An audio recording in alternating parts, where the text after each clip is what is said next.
ছয় সদর এবং শেরপুর ৩ আসনের উপনির্বাচনে ভোট গ্রহণ চলছে। এই মুহূর্তে বগুড়ায় আছেন সহকর্মী সাইফুল রহমান রকি এবং শেরপুরে আছেন ওবায়দুল হক। শুরুতেই যাচ্ছি রকির কাছে। বগুড়া ৬ সদর আসনের যে উপনির্বাচন সেখানে শান্তিপূর্ণ পরিবেশে ভোট গ্রহণ চলছে। সকাল ৭টা থেকে এই ভোট গ্রহণ শুরু হয়েছে, এরই মধ্যে কিন্তু আড়াই ঘন্টা পার হয়েছে, কিন্তু আমরা সেই অনুযায়ী কিন্তু আমরা ভোটার উপস্থিতি কেন্দ্রগুলোতে দেখতে পাচ্ছি না। এরই মধ্যে আমরা ১০ থেকে ১২টি কেন্দ্র ঘুরেছি, সেই ১০ থেকে ১২টি কেন্দ্রেই ভোটার উপস্থিতি ছিল খুবই কম। বিশেষ করে সকাল ৭:৩০টায় আবিদুর রহমান সোহেল, তিনি জামায়াত সমর্থিত যিনি প্রার্থী, তিনি সকাল 7:30টায় ভোট দিয়েছেন সেউজগাড়ি সরকারি উচ্চ বিদ্যালয়ে। এবং আমরা পরবর্তীতে 8টার দিকেই দেখেছি যে রেজাউল করিম বাদশা, বিএনপির প্রার্থী, যিনি ধানের শীষ প্রতীক নিয়ে নির্বাচন করছেন, হাসনা জাহান উচ্চ বিদ্যালয় কেন্দ্রে তিনি ভোট দিয়েছেন। এবং জামায়াতের প্রার্থী তিনি ভোট দেওয়ার পরে কিন্তু বেশ কিছু অভিযোগ এনেছেন এবং তিনি বলেছেন যে আসলে নির্বাচনে কোনো কারচুপির যদি কোনো অভিযোগ পান সেক্ষেত্রে তিনি কিন্তু তার আন্দোলনে নামবেন। পাশাপাশি তার দলীয় নেতাকর্মীদের নানাভাবে ভয়ভীতি দেখানো হচ্ছে, নানাভাবে তাদেরকে প্রভাবিত করা হচ্ছে যাতে ভোট কেন্দ্রে না আসে, এ ধরনের হুমকি কিন্তু দেওয়া হচ্ছে। জামায়াত প্রার্থীর পক্ষ থেকে এ ধরনের অভিযোগ করা হচ্ছে।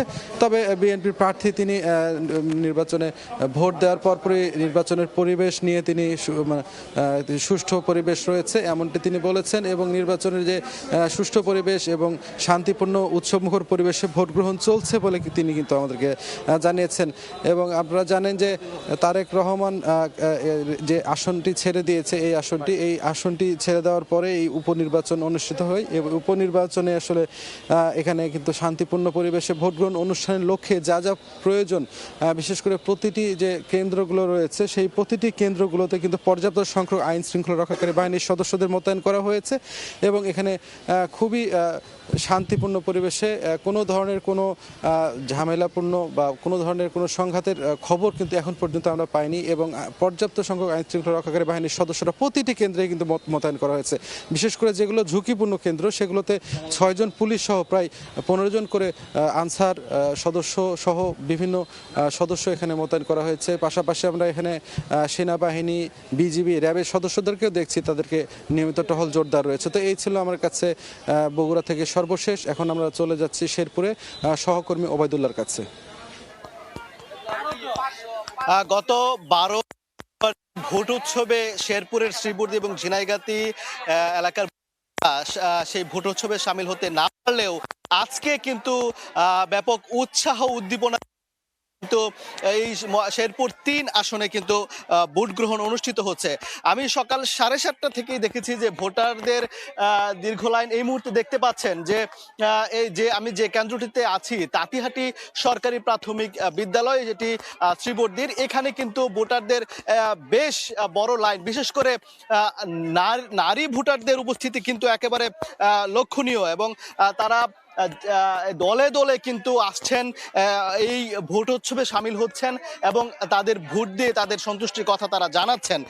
একটু জানিয়ে রাখি যে এই আসনটিতে বিএনপির প্রার্থী মাহমুদুল হক রুবেল, জামায়াতের প্রার্থী রয়েছেন মাসুদুর রহমান এবং বাংলাদেশ সমাজতান্ত্রিক দল মার্কসবাদীর প্রার্থী মিজানুর রহমান প্রতিদ্বন্দ্বিতা করছেন। তবে এখানে ধানের শীষ এবং দাঁড়িপাল্লার প্রতিদ্বন্দ্বিতা কিন্তু হচ্ছে। সকাল 8টায় কিন্তু এখানে শ্রীবর্দীর এই তাঁতিহাটি সরকারি প্রাথমিক বিদ্যালয়ে ভোট কেন্দ্রে ভোট দেন জামায়াতের প্রার্থী। তিনি বেশ কিছু অভিযোগ করেছেন, তিনি সুষ্ঠু ভোট নিয়ে শঙ্কা প্রকাশ করেছেন। তিনি জানিয়েছেন যে